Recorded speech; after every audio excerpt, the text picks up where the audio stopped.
Hola, ¿cómo están? Espero que anden bien. Bueno, vamos a darle cierre a esta parte del año. Les recuerdo que quienes no hayan alcanzado a promocionar los contenidos de este año pueden hacerlo durante el transcurso del año que viene, porque se trata de un bienio. Esto es un año lectivo que dura 2 años de calendario. Perfecto. El tema de la clase de hoy es la primera experiencia en democracia popular en la Argentina. Esto es el periodo que se abre con la elección de Hipólito Yrigoyen en 1916 y concluye con su destitución violenta en 1930.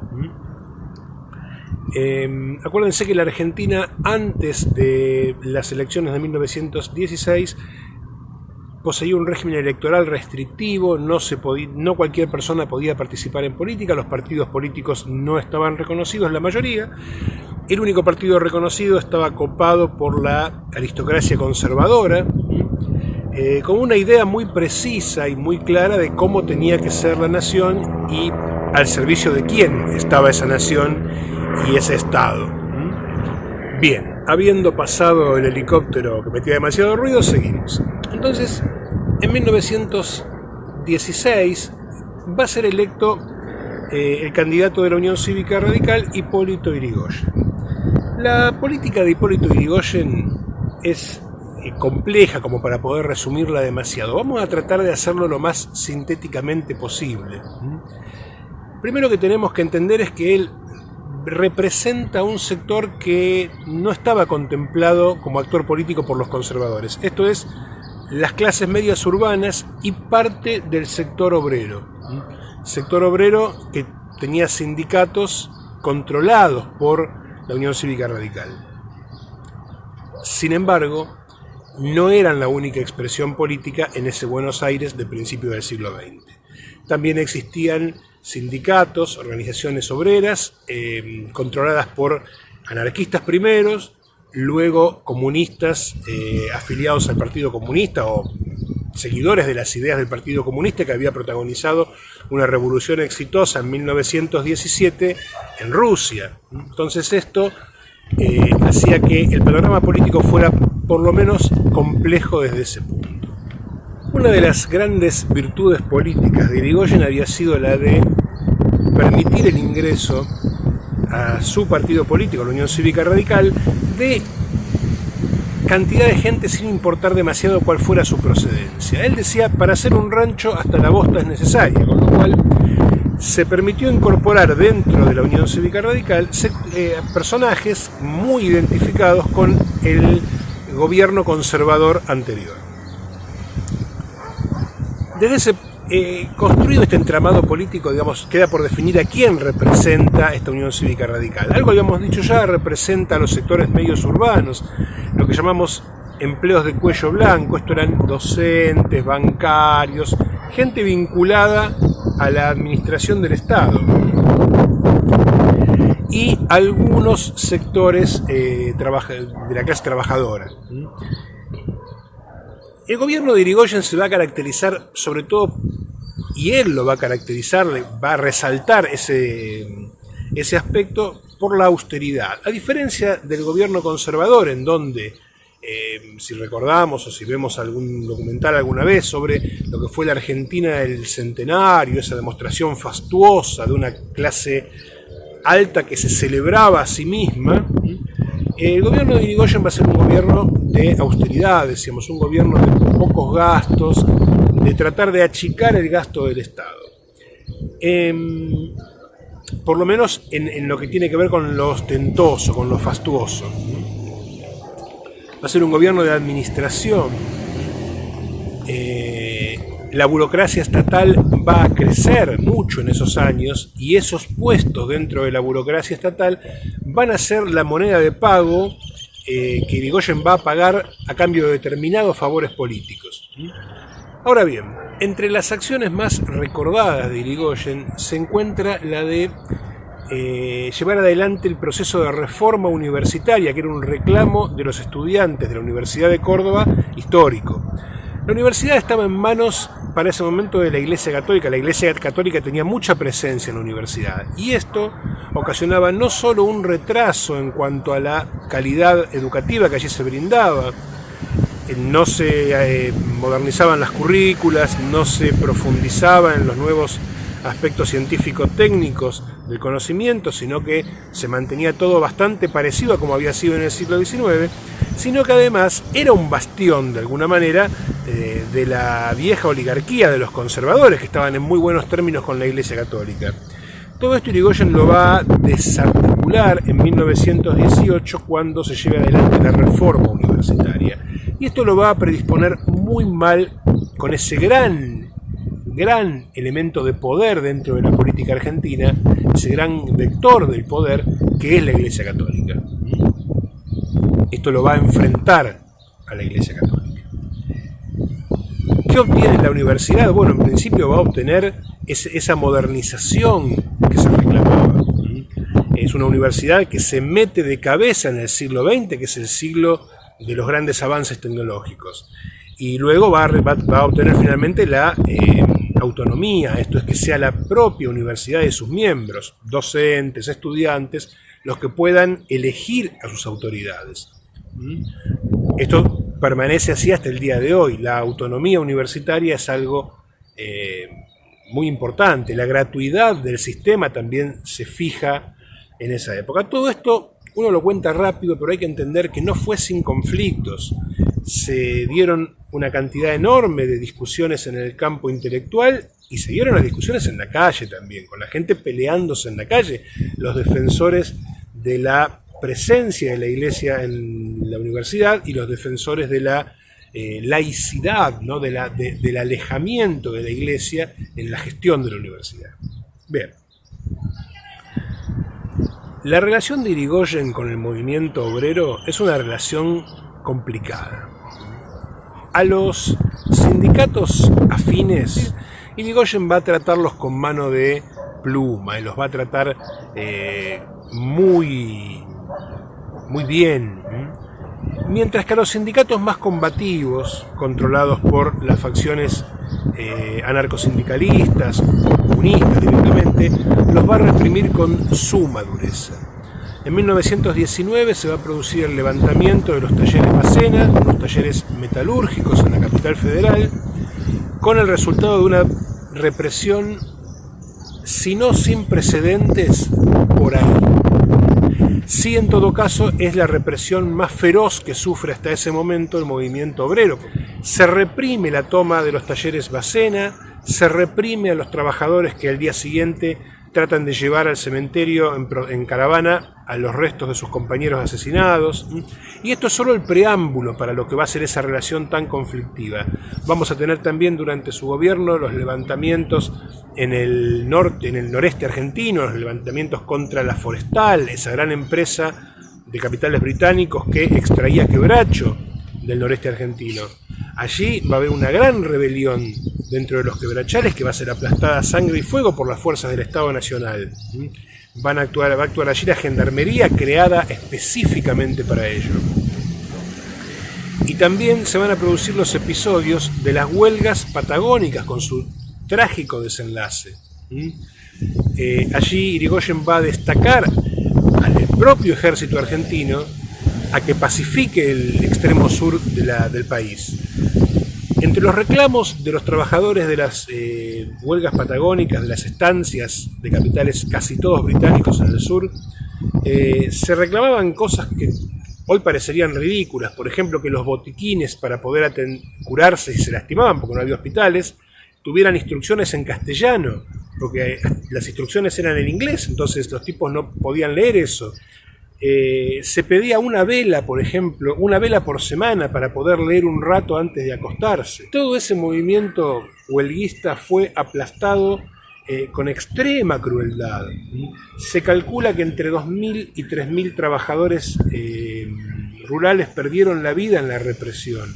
El ejército llegó a Santa Cruz, capturó a las columnas de trabajadores huelguistas. Piensen que eran columnas que nucleaban a 1.200 personas que trabajaban en una estancia o en varias estancias.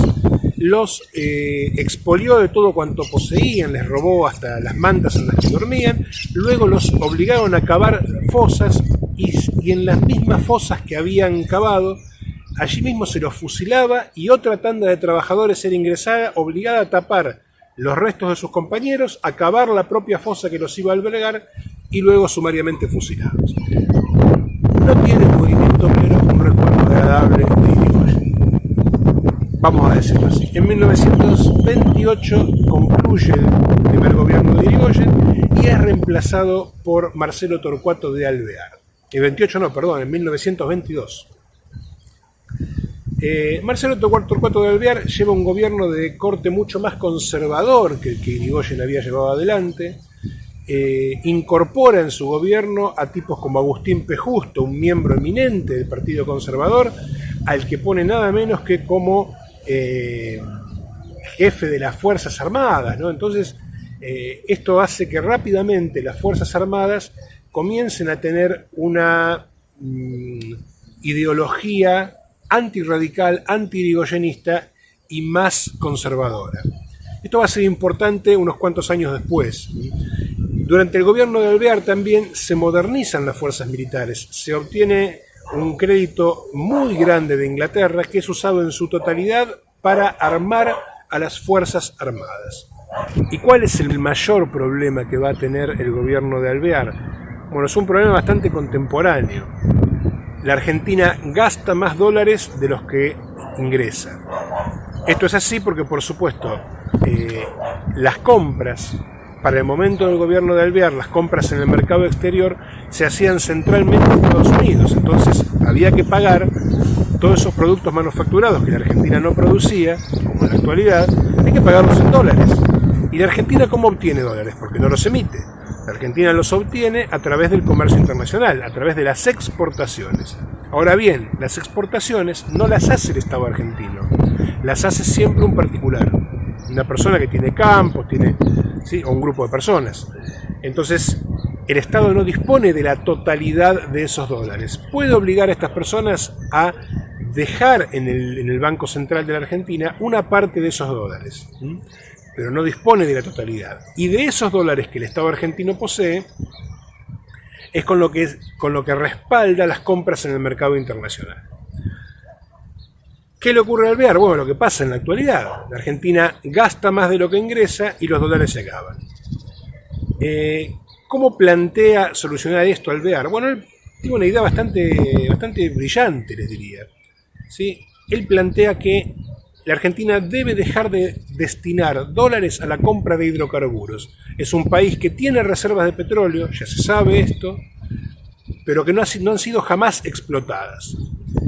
Bueno, resulta que la Argentina no solo que tenía reservas de petróleo, sino que cuando se empieza a hacer prospección, a ver exactamente cuánto petróleo y de qué calidad hay en suelo argentino, se descubre que hay mucho y muy bueno.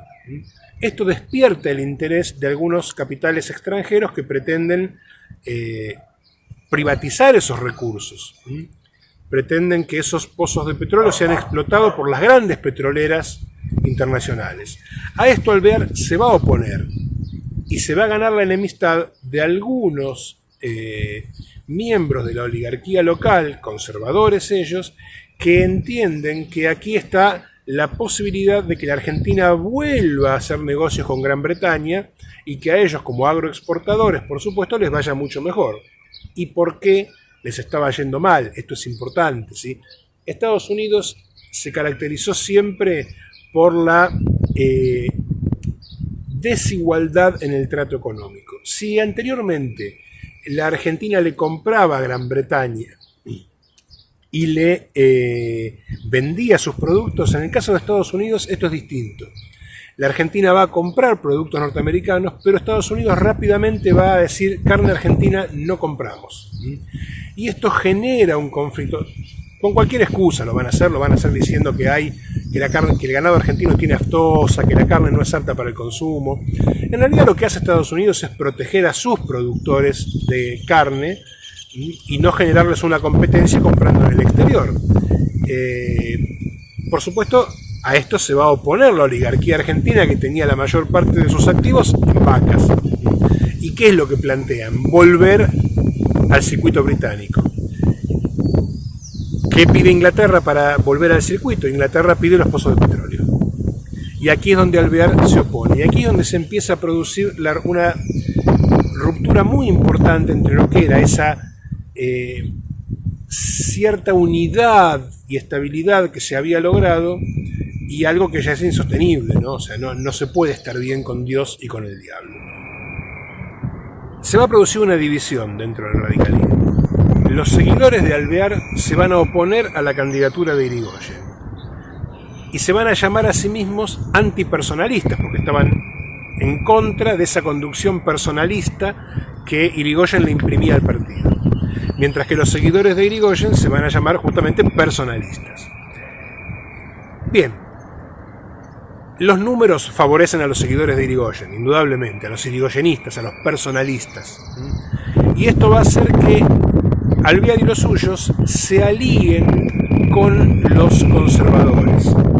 Entonces, ese radicalismo que Alvear había de alguna manera hecho un poco más conservador, ahora cuando se convierte en la Unión Cívica antipersonalista, se vuelve mucho más conservador todavía.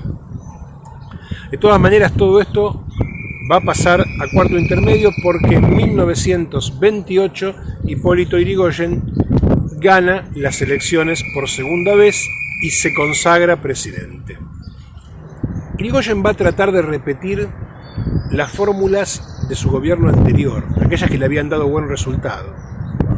Y esto de por sí ya es un primer problema, porque todos los sectores que se habían molestado durante su primer gobierno se vuelven a molestar. No hace algo distinto Yrigoyen en ese sentido. Pero además, el mundo al que Yrigoyen había conocido en 1916 ya no es el mismo. En 1929 una crisis financiera sin precedentes sacude la bolsa de New York y sus consecuencias llegan a todo el mundo. La Argentina entre esos lugares donde llegan. En la Argentina esto produce pérdida de importaciones, caída de los salarios, cierre de actividades económicas, desocupación. Todo esto hace que sea muy engorroso para Yrigoyen encontrar un punto de equilibrio que le permita calmar las aguas. Pero además encima tiene el diario Crítica. El diario Crítica es el diario de los conservadores, es la expresión del Partido Conservador. Y es el que le realiza los ataques más salvajes a Yrigoyen. Al punto de comenzar a anunciar, ya en a fines de 1929, comienzan a anunciar la inminencia de un golpe de Estado, que parece ser la única posibilidad para salir de ese entuerto. Porque ¿qué es lo que percibe la clase aristocrática? La clase aristocrática, la clase alta, los conservadores, perciben que las mayorías van a votarlo siempre a Yrigoyen. Yrigoyen alcanza la segunda presidencia con más del 50% de los votos. Entonces dicen, la mayoría siempre lo va a votar, no vamos a ganar en el marco electoral, tenemos que buscar una manera para interrumpir esto. No podemos seguir esperando que una elección nos saque de encima a Yrigoyen.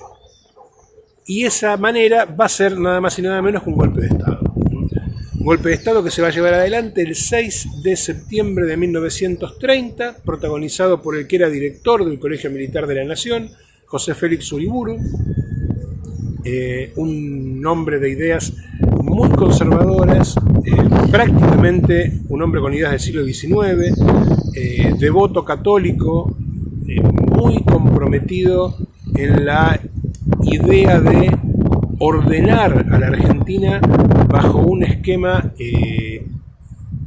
de moralidad y de estructura política que ya no se usaba desde hacía prácticamente 40 años. ¿Sí? Es lo que se define como un ultramontano, Uriburu. Y su política va a estar direccionada sobre todo a perseguir a los radicales, a los socialistas, a los comunistas, a los anarquistas. Ese va a ser las políticas centrales de este periodo que se inicia con Uriburu. ¿Cuánto va a durar eso? Bueno, va a durar muchísimo, va a durar hasta 1943. Esto es lo que se llama la década infame, porque dura un poco más que una década. Pero todo eso lo continuaremos viendo el año que viene porque, queridos jóvenes, se nos acabó el año, un año complicado, un año de pandemia. Si no sabíamos lo que era, ahora lo sabemos lo feo que es. Espero que estén todos bien, espero que estén todos bien en sus familias y espero que estemos de vuelta todos en el 2021 en la escuela tomando clases como siempre. Que tengan unas muy buenas vacaciones, un feliz fin de año y que el año que viene empiece mejor. Bien, acuérdense de hacer este trabajo, es el último.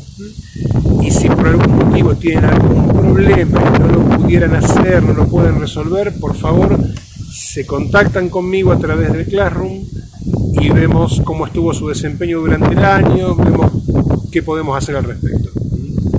No dejen de contactarse, mantengan el contacto, que es lo más importante. Nos vemos.